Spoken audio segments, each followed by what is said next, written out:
Hi, it's Dwyer, gamblersadvisory.com, dwyervip.com. Let's talk NFL football. Today is November the 21st, 2018. But first, remember, the opinion you should follow should be your own. Just consider this video to be a second opinion from a complete stranger online.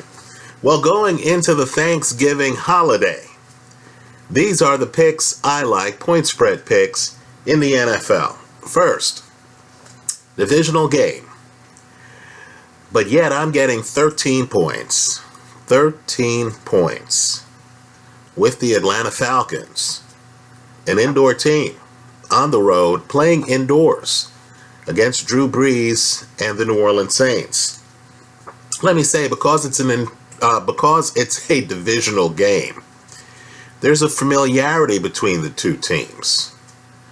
Right? Atlanta knows the personnel on the Saints. They play them twice a year. They know Drew Brees. They know Sean Payton. They know the Saints are offensive. Right? Let me also point out, too, that Matt Ryan, despite the losing record this year, is actually having a pretty good year. He's a veteran. The offense is in the top 10, the Atlanta Falcon offense, in the National Football League. They also have a solid special teams unit. Now, last week, right, they were playing the Dallas Cowboys. Dallas ends up barely winning the game. Understand, the Falcons go into the fourth quarter ahead in the matchup. The Falcons ended up with more total yards than the Cowboys. Matt Ryan for the game had a 94.1 quarterback rating. Dak Prescott was in the 80s. So the Falcons, while they have a losing record, the Falcons are actually playing solid football. Many people believe the Cowboys will eventually win the NFC East. We'll find out more about them when they play the Redskins. Right? But understand, Atlanta's not in free-for-all right now. They're not in a place where, in a divisional game, you would give them 13 points. Let me also point out that the Saints, as good as they are, they look great. Drew Brees, to me, looks like the MVP. But the Saints are a bit overrated. Philly gave away the game last week. Carson Wentz threw something like 3 interceptions last week. I think right now the public is overrating the Saints a bit. The numbers were skewed from last week because of all of Philly's turnovers. I like the underdog here. I like the Falcons getting 13 points. Next game, I like the Denver Broncos at home, right, in Mile High, getting 3.5 points against a team playing their second consecutive road game. And let's face it, the Pittsburgh Steelers were lucky to win last week. I'm sure by now you saw the highlights, right, of Ben Roethlisberger running the ball into the end zone, right? Understand, Denver still, today, statistically, has one of the NFL's best defenses. That's today. Their offense ranks in the top half of the league. That's today, right? Let me just point out, too, that Pittsburgh, in a game where they were losing against Jacksonville, for a wide stretch of that game, Pittsburgh against Jacksonville only had 6.3 yards per passing attempt. Let me repeat that.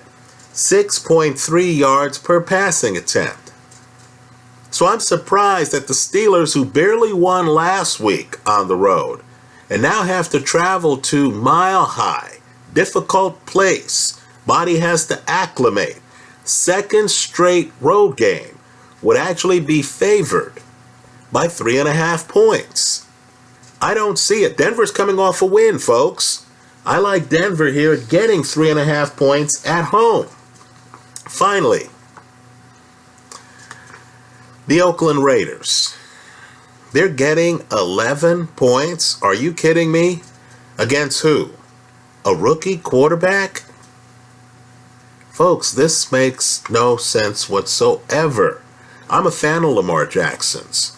I hope Lamar Jackson goes on to do great things. He's a former Heisman Trophy winner.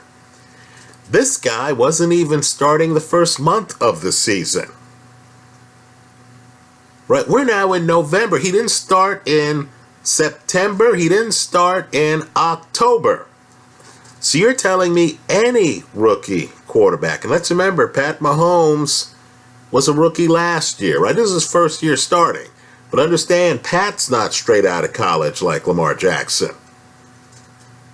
You're telling me that Lamar Jackson warrants a double-digit line against a Super Bowl winning head coach, John Gruden, who's coming off a win? Not only that, we know that the Oakland Raiders last week, and I'm not saying Oakland's playing great ball. I'm not saying that at all.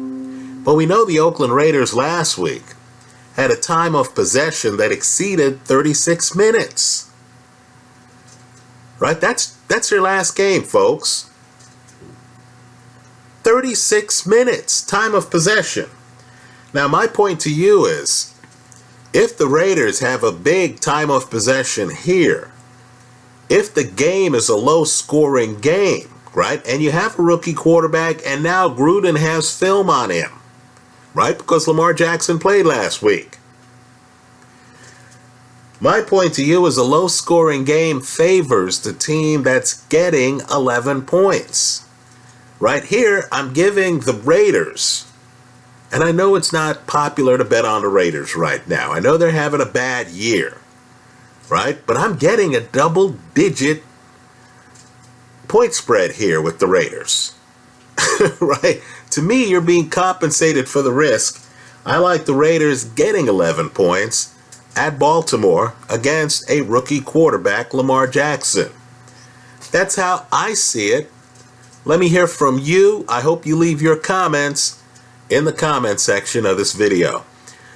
If there's any game that you think represents a great line, and there's some curious point spread lines out there this week, in part because of the holiday, right? Let us know about them in the comment section of this video. And I'm sure, just as an aside, people have heard that Mitch Trubisky is going to miss the Detroit Lion game, right? That's interesting, but just remember, there was a time where Chase Daniels was one of the highest paid backups in the league. Be careful on that game. Anyway, that's how I see it. Let me hear from you. I look forward to your comments. Thanks for stopping by.